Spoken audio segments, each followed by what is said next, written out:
Welcome back to She Means Business. In the world of high finance, still dominated by dark suits and deeper pockets, Jayne Fieldhouse is proof that women don't just have a seat at the table, they can run the whole damn room. As managing director and global head of institutional marketing and communications for RBC Global Asset Management, Jayne has been steering the ship across EMEA, APAC, US, and Canadian institutional since 2022, leading the seamless integration of Blue Bay into RBC's global brand. Welcome, Jayne. Thank you. Thanks for having me. Pleasure. So you've built a powerhouse career, in one of the most male-dominated industries in the world.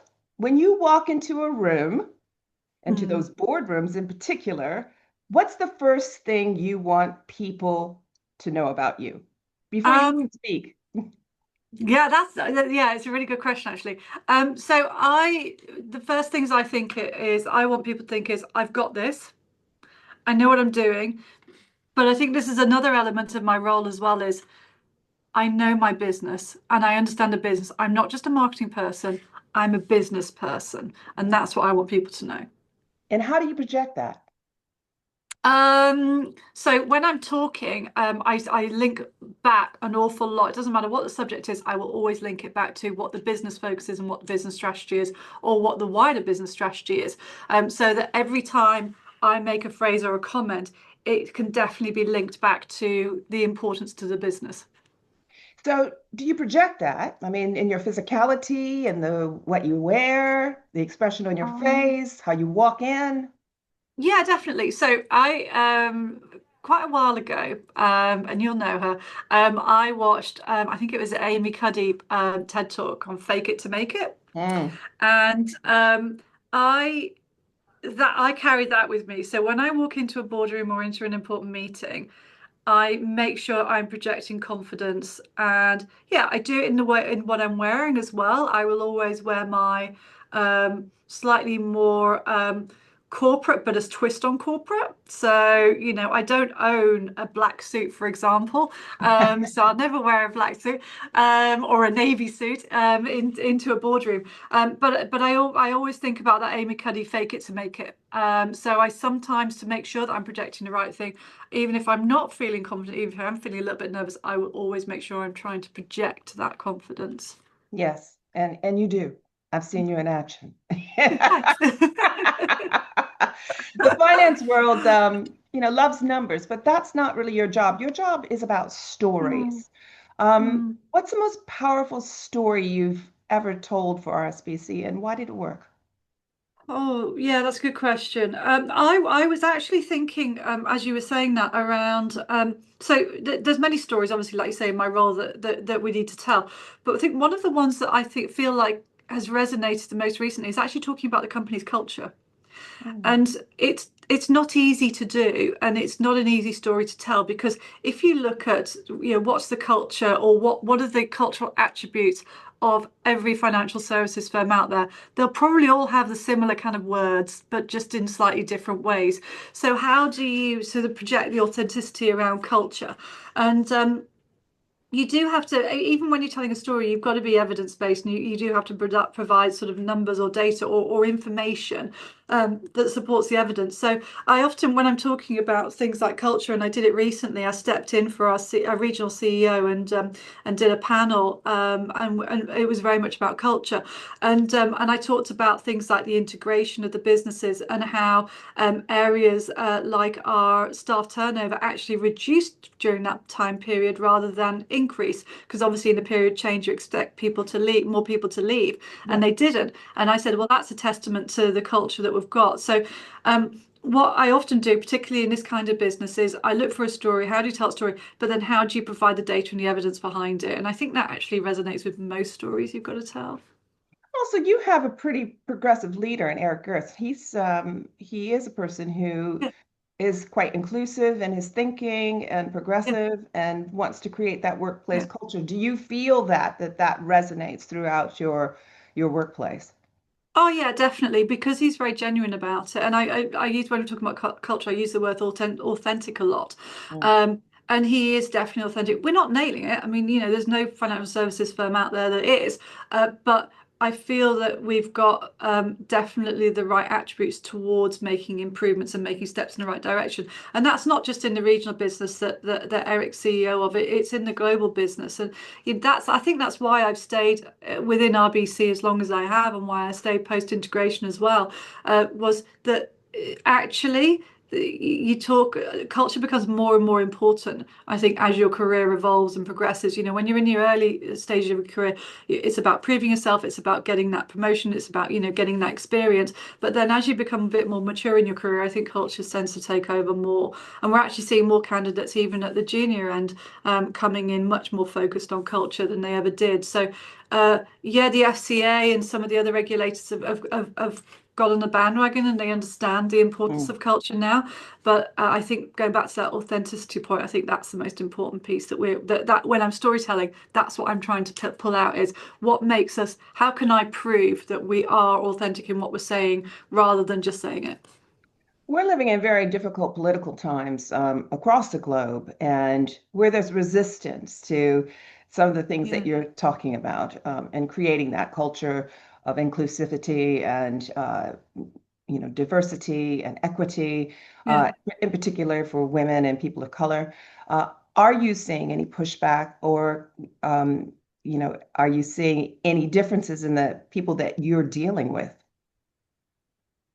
I wouldn't say there's been a shift in behaviour at all. Again, I think that might be lucky because of the environment I'm sitting Mm. in within RBC. But when I'm looking at things like, my teams in North America, for example, what I focus on is, equity and equitable situations are very difficult to define and work out because most people have very different roles. But I often talk about fairness and making sure that what we do and how we do it is very fair. And I think that's when I've pushed agendas like that at the global leadership committee that I sit on.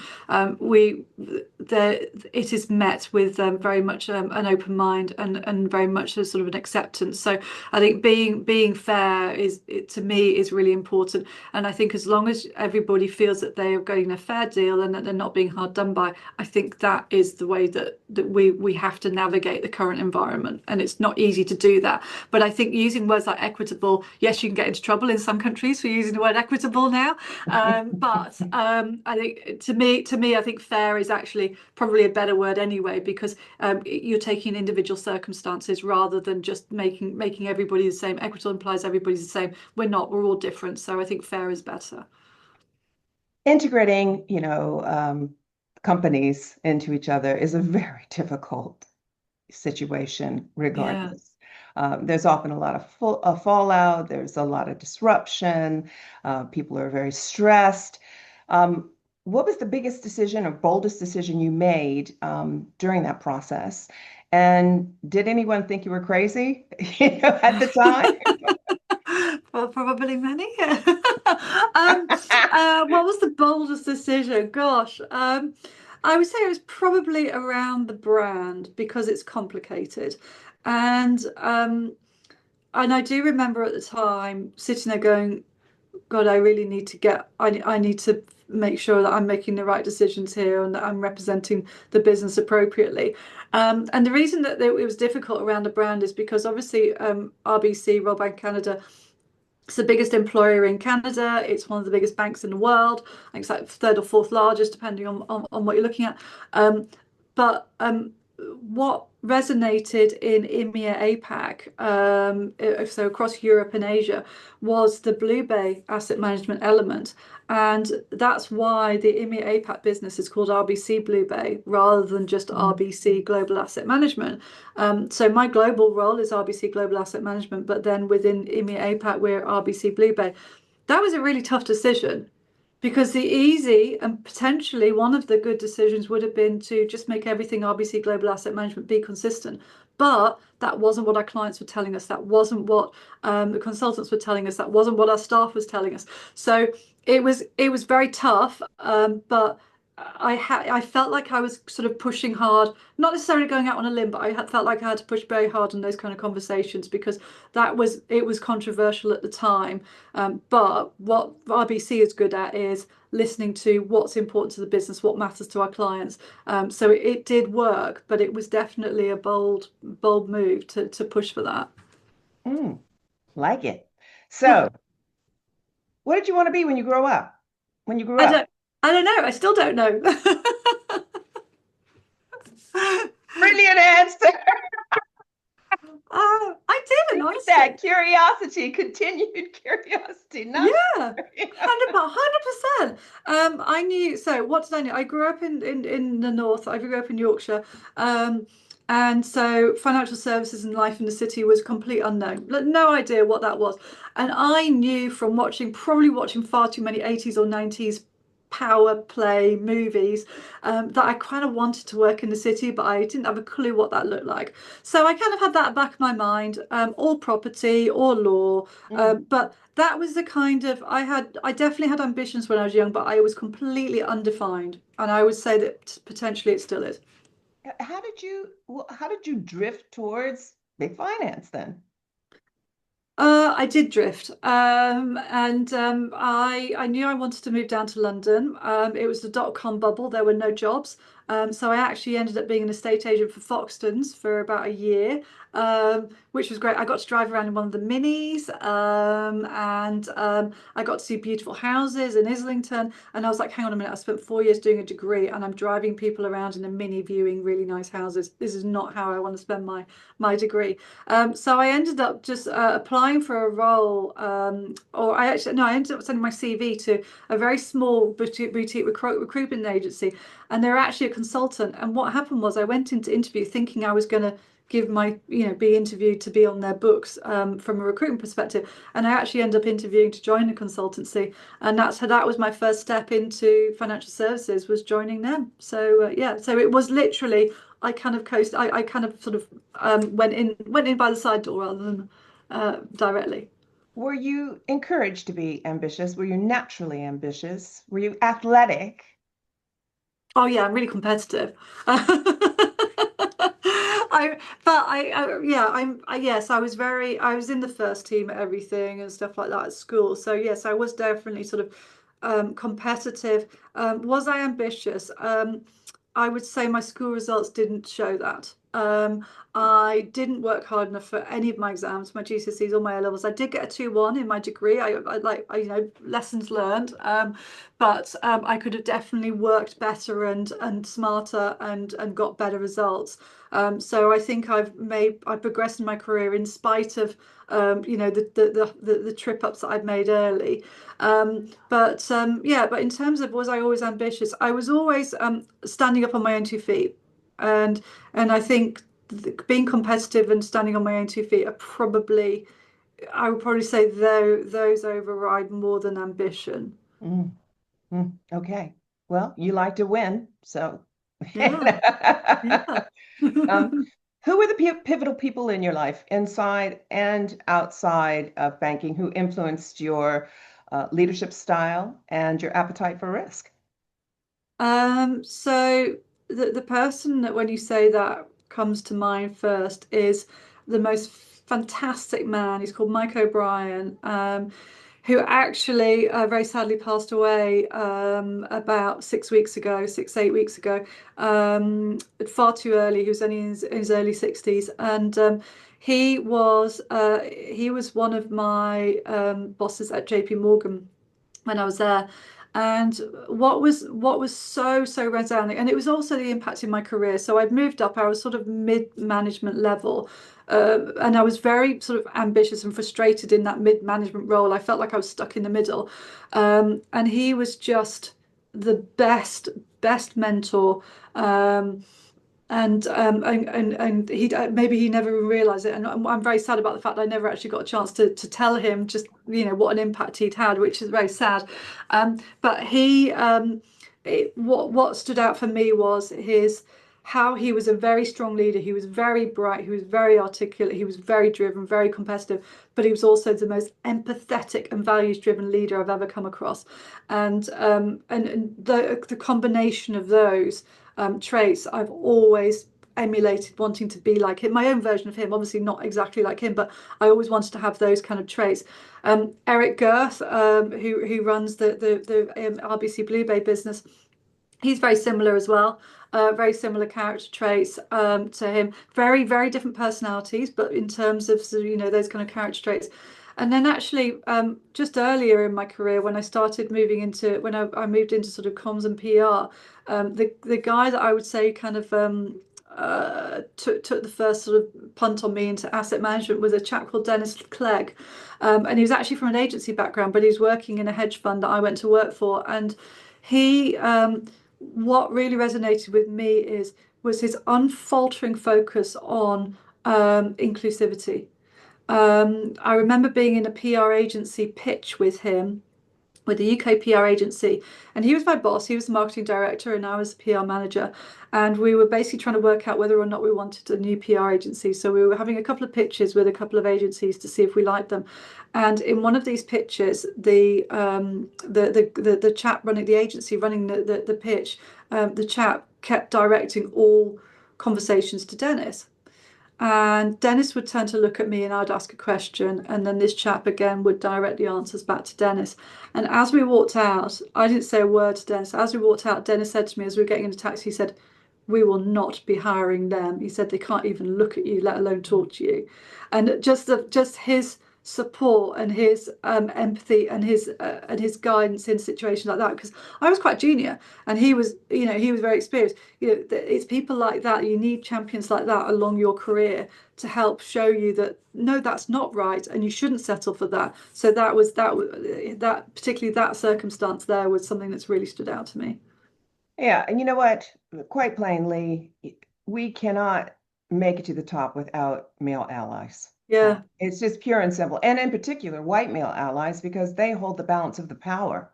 yeah, So we need them, and thank goodness for those men who mm, do have the foresight to understand how much we bring to the table and how significant we contribute to the economy. yeah. Um, what elements in your upbringing gave you the confidence to be able to thrive in a sector where women, especially senior women, are still a minority? I don't think I grew up with confidence. I don't think I'm a particularly confident person. I think I grew up very much believing that hard work, improving yourself, and then you adapt to your environments is the way to go.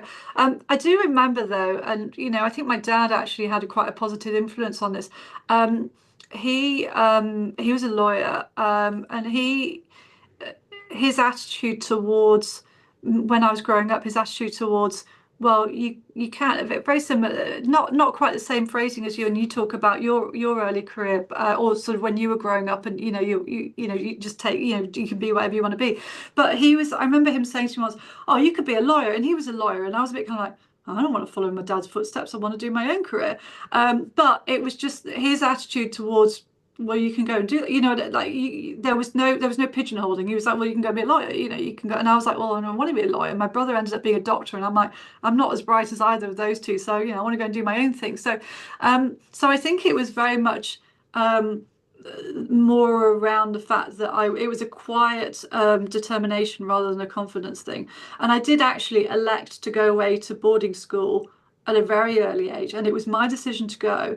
And I think that taught me very young to stand on my own 2 feet, and that if I want to make something and do something, it's up to me. I've got to do it. And it sounds like a lonely thing to say, but it's not. It just gave me that quiet determination. And I'm like I said, I'm not a big extrovert that shouts about what I'm doing and my accomplishments and things like that. But I do have a determination that's probably a little bit more quiet. You said you don't think of yourself as being confident, but No, obviously you have to be to do the job that you're doing. So you're quietly confident. yeah, I What guess, what yeah. did you, you, do, when you have those moments of doubt? How do you push Yeah. through? I do think about fake it to make it, and I spent a time over the years, and obviously, you and I have talked about it in terms of a little bit more self-belief, and a little bit more self-gratitude as well. So I've learned that, and I think I'm still learning that. So when I do have times of crisis of confidence, sometimes I will step back and go, right, well, why am I in the role I'm in? Well, obviously, you don't get promoted on luck. Well, it's a bit of luck, but it's more often than not on merit. So I'm obviously competent. I'm obviously able. I've got a seat at this table because I've earned a seat at the table, and you have to learn. I had to learn that I'd earned a seat at the table. So when I joined the global leadership committee, when I joined the board of the old Blue Air business, I kind of had to learn that I got that based on my ability, not because I was fulfilling a quota. So it's taken me time to get there, but I think I do have to remind myself quite often. So if I have a crisis of confidence, or if I kind of have a wobble, I do have to remind myself of why I'm there and what I'm doing, and that I do own this. And I do sometimes I give myself a talking to, and I'm like, "You've got this, Jane. You need to be on your A game, but you've got this." So yeah, it mostly works. So a little bit of imposter syndrome. Yeah, yeah. Hmm. Yeah. Okay. And of course, we know that that's based on emotion, not fact, because the facts speak for themselves. And yeah, you're Yeah, horrible. yeah, yeah. Do you have a personal ritual or a habit or even a superstition that helps you keep your edge in high pressure situations? Um, you know what? It's going to sound really obvious. Preparation, I think, is really really important, and I know women have a tendency to over prep versus men, and I've had that feedback from senior women.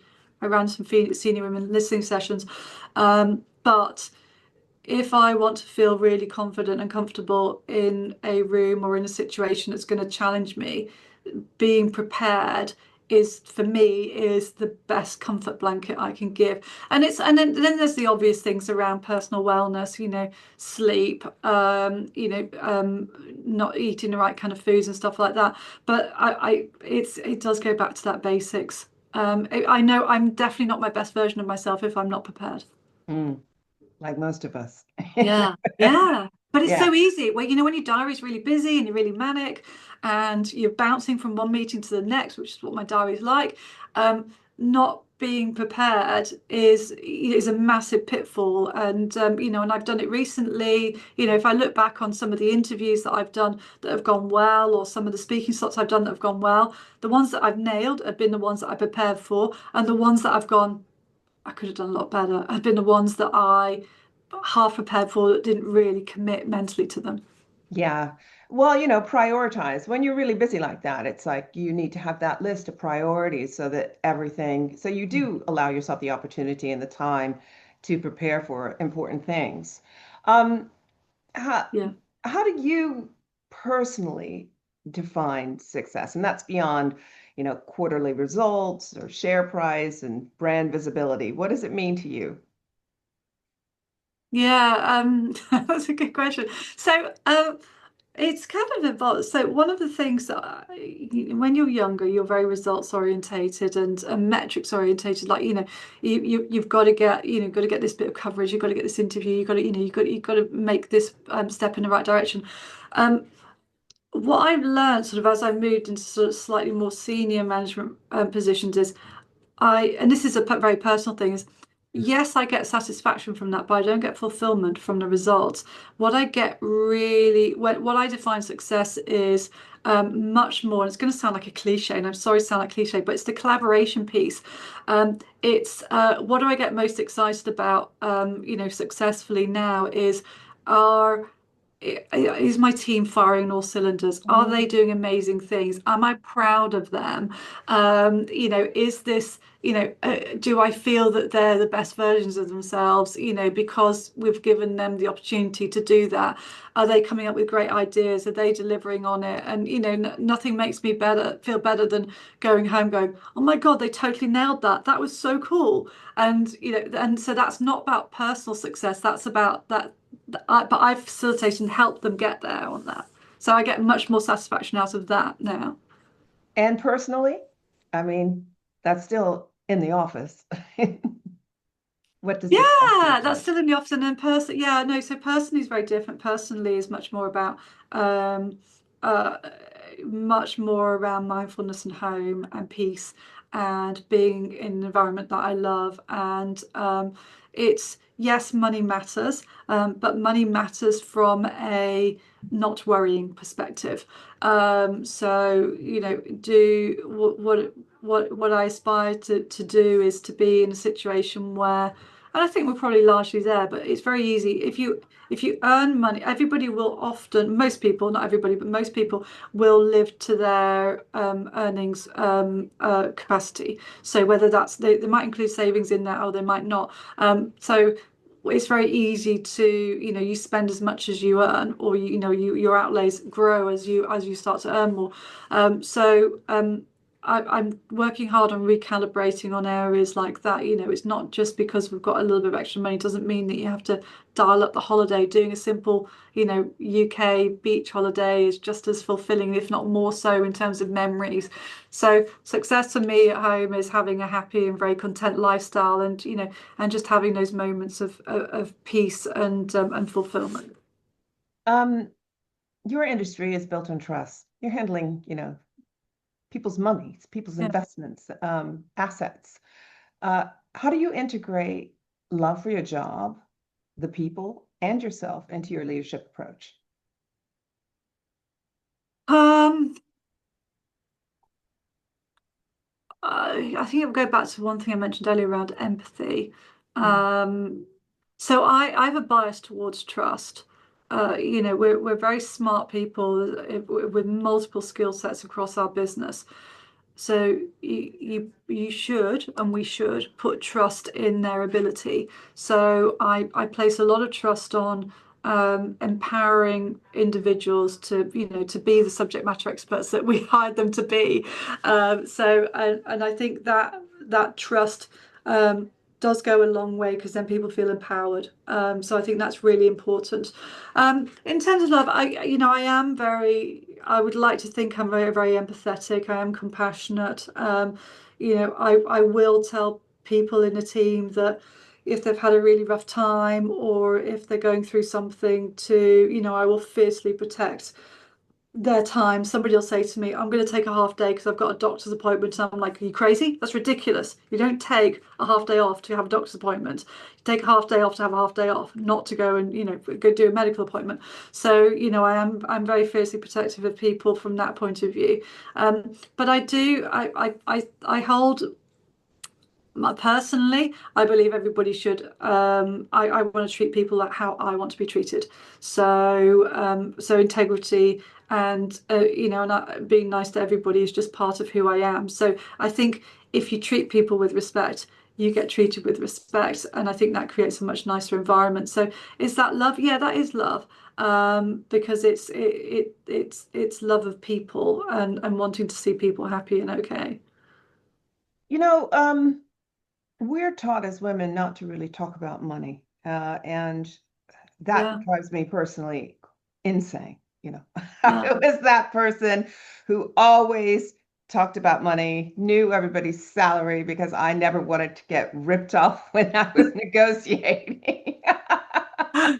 You talked a little bit about, your personal feelings about money, but Yeah. is it important? Do you think it's important to teach young girls about money? And what are you instilling in your own daughter? Oh yeah, good. Good ask. Uh, so it's back to that, when I decided to go to boarding school when I was really young, and that was my decision. Um, it, and it broke my mother's heart actually when I went, but that taught me to and it kind of always sat with me you've always got to be able to stand on your own 2 feet.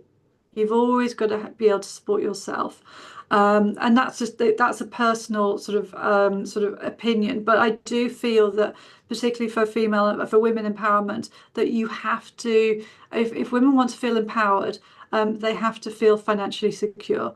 So what do I teach Charlotte? I teach my daughter that she will and does want to earn her own money, and we do, she does, like she's looking after some French chickens while they're on holiday. So she'll earn some money from doing stuff like that. And she's a young teenager, so she's not old enough to get a proper job. But having conversations with her around spending versus saving and investing, and just talking to her about values as it relates to money. And I remember my dad said something really interesting to me once, when I was growing up. I was lucky enough to get a car when I was 17, and I learned to drive. And I made some comment about the car once, and my dad said, well, and it was a little Peugeot. It was a fantastic car, perfect car for a 17-year-old. And my dad said to me, he said, well, we could have got you a BMW, but that wouldn't taught you value of money, would it? So, and it wouldn't have taught you to be grateful. And that's one thing that's really important to me, is to make sure that young people we've grown, particularly during when debt was cheap, during the last financial crisis, right up until post COVID. We had a decade where young individuals have grown up with cheap debt. So borrowing doesn't cost as much. So we've now got a much younger generation that think debt is okay and it's fine to have. And I think that's very dangerous, particularly as the world is changing and interest rates are likely to go up. They're unlikely to go back down again in the near term. So we are staring down the barrel of a lot of our younger generations being really, really mounting up in debt, not just university debt, but an environment of just debt's okay. And I think that's dangerous. And I would go out of my way to make sure that Charlotte doesn't grow up with that kind of attitude. I think that's key. Yes. Debt Yeah. is dangerous, no question. Um, what are you Yeah. currently invested in, and what's the best investment you've ever made? Yeah, I can tell you about a couple of bad ones, but so We all have some of those. so in fact, yeah, my husband laughs at me. I did a couple of property investments. I'll tell you about the bad ones first. I did a couple of property investments in this syndicate group thing, when it was when we were in lockdown actually. And I didn't put much into either of them, but it's just as well, because neither one was into a conversion into a block of flats to sell off the flats, and then the other one was into a basically a brownfield. It was like an ex-mill, to convert it into like residential units and then sell it off, and both of them went completely tits up. So, Oh, and it was partly the environment and things like that. So yeah, I made mistakes on those kind of investments. My actually that's the from an way ex that the estate way my, agent. yeah, I know. That's when I get ex-estate agent. You see, I should have known, shouldn't I? Yeah. Never mind, lesson learned. But in terms of investments, what I tend to do is I have my ISA. I put as much into my ISA as possible, and I have a very diversified investment in my ISA. That is in funds. So I don't invest directly in stocks and bonds. I invest in funds because, I'm slightly biased, but in my industry, we are paying people a fortune to understand the financial markets and understand how to read different markets and different market environments, geographies, currencies, terms like, short term, long term. So my ISAs and my SIP are all in, and we go into a company. Our company investments go into SIP as well. So they all go into basically completely diversified funds. And I'm a big believer in you long-term accumulation, basically. So if you start early and you invest and you keep investing just regularly, it doesn't have to be a huge amount, but regularly, that accumulates over time, and that you end up with if you don't touch it, you end up with a pretty sizable pot. And interestingly, we've just done a paper internally on this. It's a little bit North American focused, but it still resonates. And it's basically about, if you hold cash I think one of the models, and I won't get the data exactly right, but if you hold cash rather than actually investing, your real money, or the real value of that money, will depreciate over an extended period of time, because obviously, with inflation and things like that. But if you invest in the stock market, and funds, or bonds, they will appreciate, and you're more likely to get a better return. So I think the message is, if you sit on cash, it's actually wasted income for you. But what I don't agree with is trying to game the markets. There are professionals sitting internally watching the markets constantly. They should be gaming the market because they're being paid to game the market. That's what traders are for. But the average person, like me and you, I don't think we should be trying to game the market. I think we should be trying to invest for the long term, and thinking about how the pot size you want to retire on, and then how much you have to save to get there, and then assuming you're going to get on average about 6 or 7% return a year on that long-term investment. What's your end point, and working it backwards. I think that's a much more prudent and more safe way to go. And that's not to say I don't have other things, like I got, I've got a tiny portion in Bitcoin, which is going nowhere. Well, actually, no, it's gone up a little bit, but it was well after the bull run. I did that classic invest at the top, but that's not, that was more of a playing thing than anything else. But so I'm not a financial advisor, but if anybody asks me, I do say get in early, max out your ISAs and your pensions, and just keep steady long-term investing, so you don't actually notice it. Because the biggest issues that I see with friends or with young people is it's too difficult to start investing when you're young. And I remember being there. When you're 25, you've got all these outgoings, life is expensive, you've probably got student debt as well. So trying to save is really hard work. But just putting a little bit, even if it's 50 quid, 100 quid a month, starting out and saving a little bit, and then increasing it. If you get a pay rise, just increase it a tiny bit. If you get a pay rise, just increase it a tiny bit again. And then over an extended period, that actually accumulates into a really, really good investment, and a really good long-term saving, that then you've got your retirement. The other thing, sorry, you've got me on the bandwagon now with this, Clearly, something you're is passionate about. Yeah. yeah, but it's just because I think, particularly for women as well, I think that there's not enough. I think there's too many. There's lots of fantastic women out there, by the way, that are big champions of women investing. But I think it's very easy for women to, if you go into the workplace and out of the workplace for a while, you have a gap in savings or savings potential, and then you don't necessarily pick it back up again. So the average women's pension pot tends to be lower than men, just because there's more potential career breaks along the way. But women actually live longer than men. But one of the things that I think is really dangerous is that some of the pension reforms that have come in, you can take a cash lump sum at 55. If you take that cash lump sum at 55, then you're actually doing yourself a disjustice, from the point of view that you're basically converting into cash. And as I said earlier, if you convert into cash, then you're limiting your income potential. If you keep saving, and because 55 is actually quite young nowadays, to be starting to retire. If you keep saving and keep investing until you're about 65, the difference in 55 versus 65 from an income point of view is vast, if you look at the calculations. So yeah, in it early and then steady all the way through is basically my recommendation to anybody that asks. I'm just going to jump back just for a second and ask you Mm, about transparency with salaries and women discussing money. Have you ever mm. been uncomfortable talking about salaries? And do you think that lack of transparency about salaries puts women at a disadvantage? Yeah, I think so. I think things like the gender pay report that's come out in the UK, and I know there's similar studies elsewhere, has not helped, because it's a blunt tool, and the blunt tool is not uh, it doesn't actually give you an underlying picture. So we spent quite a lot of time as a business trying to understand, pay equity, and whether or not there are gaps. And it's really difficult. But I do think, yes, more transparency is helpful. However, more transparency sometimes leads to more of a blunt tool. So I think it needs to be contextualized in the right way. And if you think about somewhere like in the US, where talking about salaries is much more open, Hmm. and it's much more talked about, which is great. What I try and do is I try and make sure that, and I do have a mix of men and women in my teams, is that I pay for the role.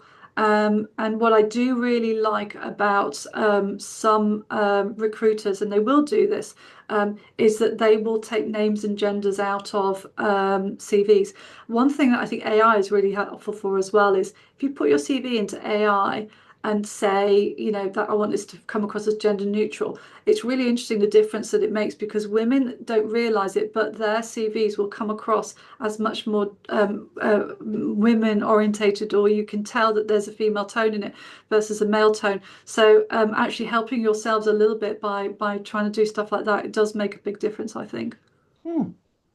What moments, big or small, make you feel the most at peace, happy? And I think happiness is really a fleeting. So I always strive for contentment. But what are those Yeah. things, those moments that make you feel most fulfilled in your life?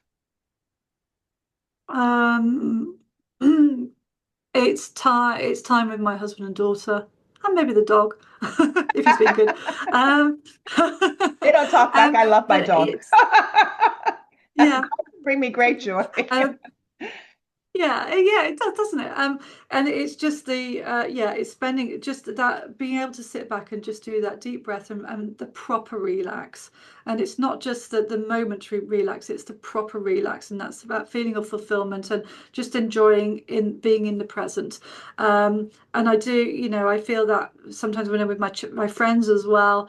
But I also am very conscious about the fact that you have to work quite hard to get there sometimes. If life's a bit full on and a bit sort of, a bit stressful, sometimes being present and in the moment is quite a hard mindset to get into. So I do find I get to them more when I'm sort of on holiday, or or away, or there's something not hanging over me with the house or something like that. So yeah, but that's where I get, yeah, I think that's where I feel most content, to your word. Yeah.